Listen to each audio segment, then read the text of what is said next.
everyone! Welcome back to my channel. So this is Iyah.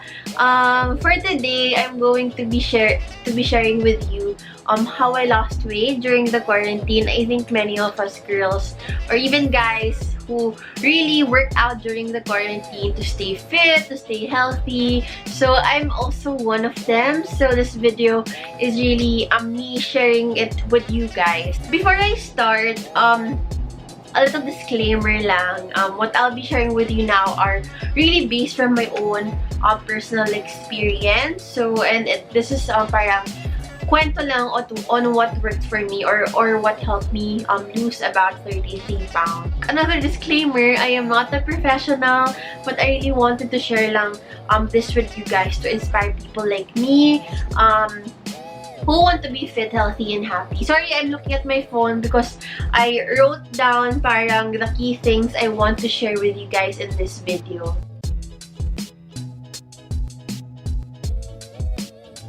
Okay, so before we start, let me tell you about myself before the quarantine or what I looked like or how I weighed during before the quarantine. So before, this is me. I'll be attaching photos all throughout the video para you have reference. But before the quarantine, I weighed about 80 kilos. So that's 176 pounds. And based on my BMI, nasa overweight na ako or borderline obese. So, yan yung time na sobrang talagang ang hirap mag-lose ng weight. Tapos, during this time also, before the quarantine, what I was wondering lang is, I was already mindful of my weight that time. So, meron akong conscious effort to go to the gym. Nag-enroll ako sa Anytime Fitness. Tapos, in the morning or evening, before after my work, pupunta pa ako ng gym just to sneak in a workout. So, during those times then, I had to walk from around Makati pa. So, my office is at Greenbelt. So, pupunta ako all the way. Naglalakad ako all the way to SM Makati just to get to the MRT para makauwi ako ng Quezon City. So, parang, if you imagine it, talagang, I was really moving. I was really moving during those times na overweight ako. And parang on average pa nga, may get 10,000 steps ko in a day. But for some reason, hindi siya nag-work. And nung time na yon, nung time na 80 kilos ako, particular ako sa meals ko. So, I cut down portions, I skipped rice, I removed dairy in my diet. So, everything I thought weight loss should be, I did it. Pero for some reason, it did not work for me. So, kaya I'm sharing this with you guys kasi for some reason, I found parang my way back to my weight loss journey, and it worked because yun nga, as you've seen naman in this video title or cover, na I've lost 33 pounds. That's me before, para lang you have context also on where it came from.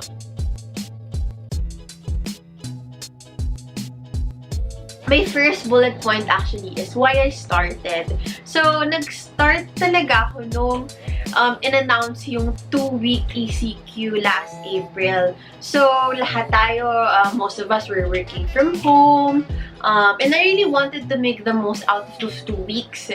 So, syempre, stuck at home tayo. May urge tayo to parang constantly overeat or bomb out kasi we have so much time in our hands to do anything at home. 2 weeks lang siya. Might as well make the most out of it and work out. So, I really wanted to maximize that kasi sana when I get back to work, at least ganun pa rin yung shape ko or hindi ako nag-gain. And parang in my head, when everything goes back to normal, at least I was able to keep track of my weight. But I was wrong on the part na everything will get back to normal. But at least something went right kasi yun talaga yung parang time na nag-start ako sa weight loss journey ko.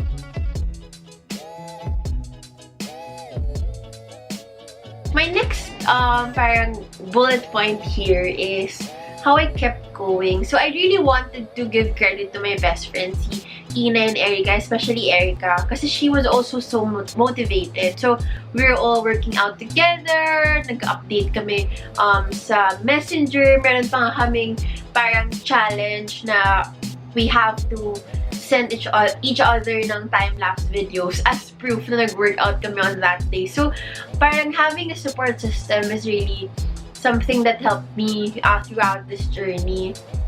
So, we will also send pictures of our meals, kung ano kinain namin that day, tapos we give each other advice. So, it was really a fun time rin to parang bond with your friends kahit online. So, the second would be like how I kept going is because of clothing. So, I guess most of you can relate because a lot of people did Chloe Ting's workouts during that time ng ECQ na yun of April 2020 onward. So, she really helped me parang have a head start in my weight loss journey because of the 2-week shred program.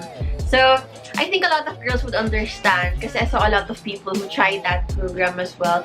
And it worked. It worked for me. So, I'm really happy about that. Especially if beginner ka and talagang hindi ka nag-exercise before. It really works if yun yung una mong i-try. So, I also want to parang share with you guys na yung idea of working out na may program, may challenges, and parang may daily workouts that you have to finish really helps kasi it provides consistency. So I became consistent because I really wanted to finish those challenges. I really want to be consistent all throughout those programs. So I was really happy kasi it was really rewarding at the end. So I continued to do this for 3 months. So, I worked out regularly. I updated my friends who are also doing the same thing. I was really in control of my meals kasi I want to make sure na healthy siya. So, I was slowly seeing progress. And nung time na yun, I also measured my body. So, I didn't refer to just the pounds or the kilos. I also referred to my measurements. I kept track of parang my measurements arms ko sa waist ko before I started para I get to compare. Kasi I know naman na hindi lang yung weight dapat yung basihan. It's also how you look. Yung before and after pictures mo, yung measurements mo, and how you parang fit in your clothes. So, I also was mindful of that kasi I was really serious. I wanted to be really serious in this journey. So, it kept me inspired kasi napapansin ko na nababawasan na yung waistline ko. So, yun, that's how I started.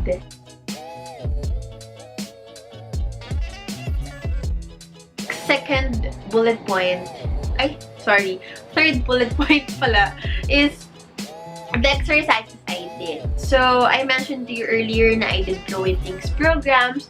But apart from that, I also tried to mix it up. So, sometimes when you're doing the same thing over and over, di ba, parang it gets boring. Tapos parang ayaw mo na. So, I tried to mix it up with other YouTubers as well who create workout videos. So, aside from Chloe Ting, I tried exercise programs from Heather Robertson and Emmy Wong. So, my personal favorite kay Heather would be, I think, I don't know if it's 8 weeks or 11-week challenge ata yun. So, yun talaga parang mapapa-challenge ka to work out for a longer period. And favorite ko namang workout ni Emmy Wong is yung mga standing workouts niya, like yung arms and yung abs. So, parang I watch Emmy Wong for days na parang hindi ako super ganado mag-workout because her workouts are very beginner-friendly. So, I also tried MK Fit's dance hit workout. So, her dance workouts are perfect for days na when you're not feeling the usual body weight exercises. During my first month of workout also, wala pa akong yoga mat, wala pa akong kahit ano, wala rin akong workout clothes even. So, hindi pa ako bumili. Ayokong magbigay ng reason sa sarili ko not to start working out. So, kahit nakapambahay lang ako, or wala akong yoga mat, I still worked out. That really helped me kasi I wasn't waiting for anything but myself. Kaya, yon. So, if wala kayong yoga mat or wala kayong workout clothes, that's not parang a reason, guys. Kasi, you can start parang as early as now, kahit wala pa kayong equipment.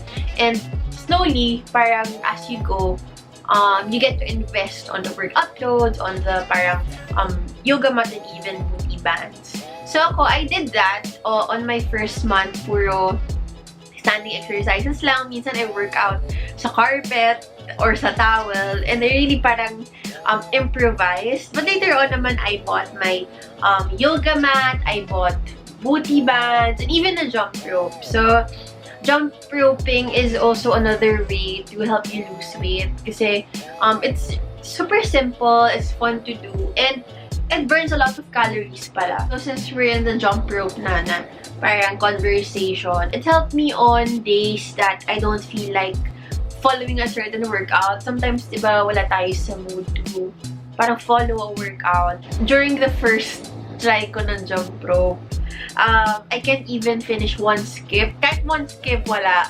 So, but now, eventually, I finally know how to do parang 100 to 200 straight skips, parang in one go. Pays off naman when you constantly practice, and super saya nga niyang gawin. And I think another one would be, I also have my Fitbit. So, yung Fitbit ko naman, it helps me track my calorie burn. It helps me target a certain goal in my workouts. Kasi parang when you wear it, kita mo kung ilan yung calories na naburn mo while you exercise.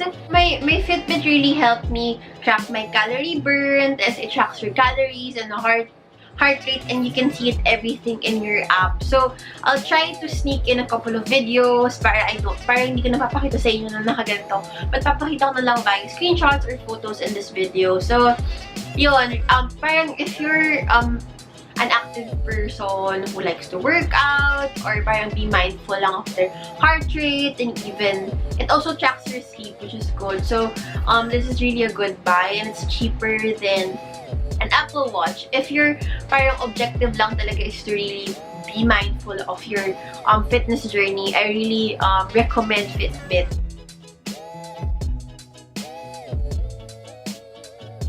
Let's go ahead with my fourth point, or my fourth topic, what my diet was. So, apart from all these exercises na kwento ko sa inyo kanina, I supported it with proper diet. Workout won't work without proper diet. So, whenever I research about weight loss, parang I was so addicted to finding out the best exercises or the best ways to lose weight. And every time I do, there's always one answer, and that's calorie deficit. So that became my goal. Of course, I'm not a professional, so I leave it up to the professionals to further explain what calorie deficit is and how you should properly parang use it for your fitness goals. But from my understanding, or at least what I did lang, is you have to eat less or burn more calories than your basal metabolic rate. So, basal metabolic rate is the amount of calories you burn in a day based on how active your lifestyle is for that parang day or period. So, you can check videos about this, and even check your BMR online.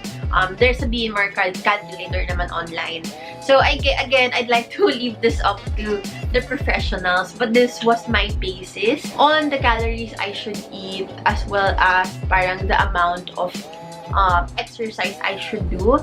So, based on my age, I'm 25, my height is 5'5", my starting weight was 80 kilos, and my activity level when I was really parang constantly exercising was I exercise, I do light exercises 3 to 5 times a week. Based on that, parang the website calculates your BMR. So, my daily calorie needs are about 1,800 to 2,100 depending on the number of times I exercise. I followed that number and less than 500 calories. So, for example, since I work out 3 to 5 times a week, my BMR is 1. So, that's the amount of calories na I need to maintain so that my weight will stay the same. So, with 3 to 5 times of exercise. So, if I wanted to lose weight, I should have a deficit.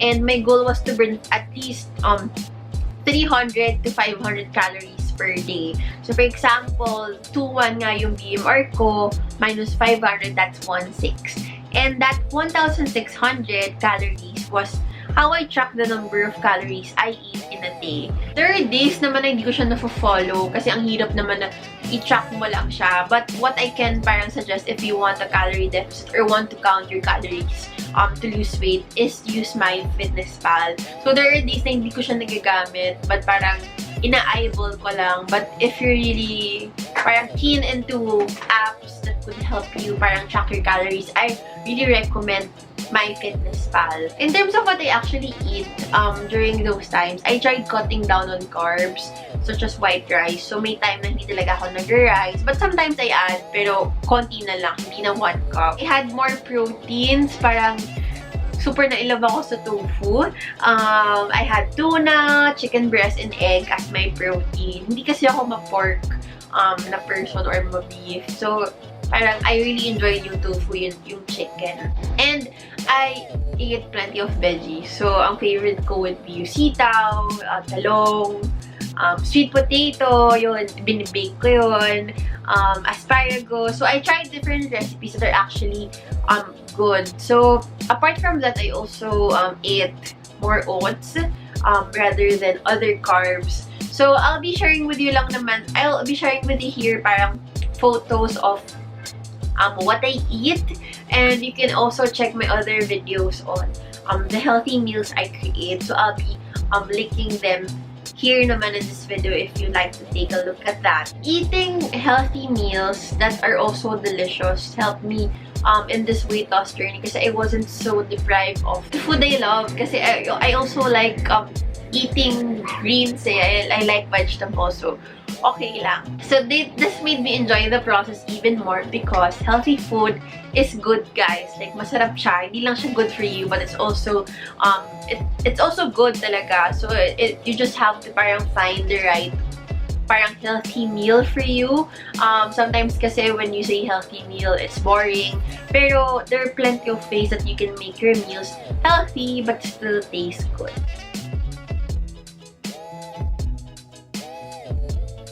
Yan yung parang journey ko about parang eating.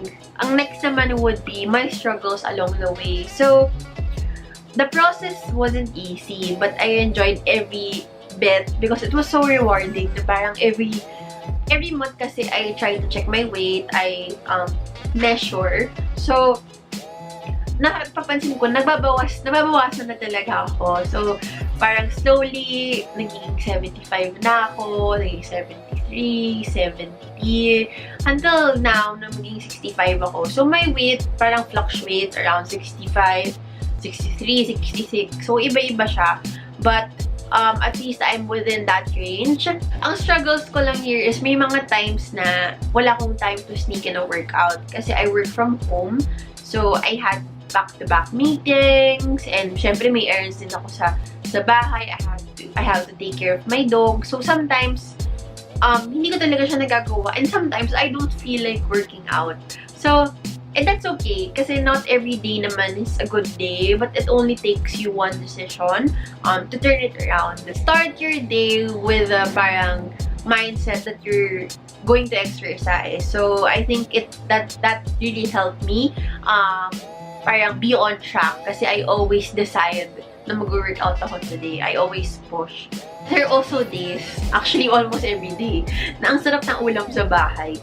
So that's also okay kasi I also eat the same food that we have at home because I don't want to really deprive myself din of the yummy meals provided in our home. So, but ang tip ko lang dyan is, you do portion control. Kasi diba sometimes, not all meals naman sa bahay are healthy. Minsan, quick luto lang like hotdog. But I think, for me, based on my experience, you can still eat it as long as you do portion control. Like for example, pair it with just half a cup of rice. So I think that will do the trick. And at the same time, you get to enjoy the food that you love, diba, prepared by your family.